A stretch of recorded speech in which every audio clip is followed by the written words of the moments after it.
Hi, Kate.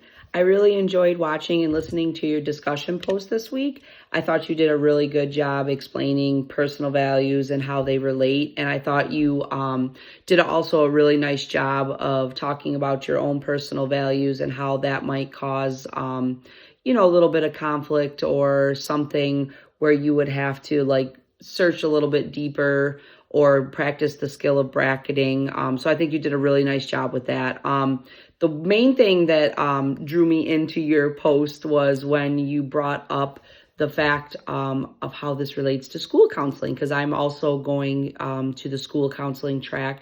And your post really got me thinking about how this topic pertains to different topics and situations that we might face as future school counselors. So I thought that was really awesome, and it kind of drew me in, and it got me thinking, like, I want to read a little bit more about that and what it might affect. So I got reading and I found this article by Brown et al.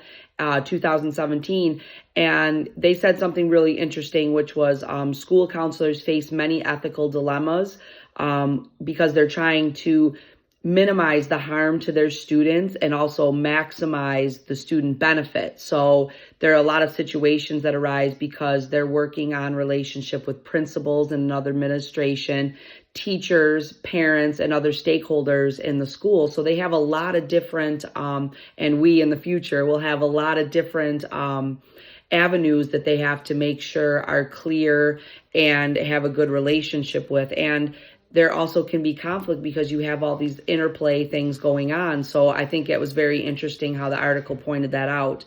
And they also said topics that can come up that might be a little bit trying when it comes to ethics and personal values are confidentiality, student safety, parental rights, and issues with social media, which are even more and more prevalent every school year.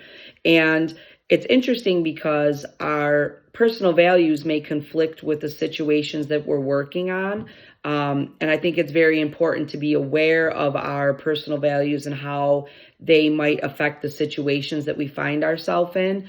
I like how you pointed out that it's important to understand, kind of take stock of what your personal values are and explore them and come to terms so that when situations do arise, you have a plan of action. You already know that if a student comes to me with this type of situation and I know that it's going to conflict with my personal values, this is what I'm going to do. Have a plan, whether it's talk with a colleague, seek supervision from somebody that's has more experience with you, more wisdom on the situation.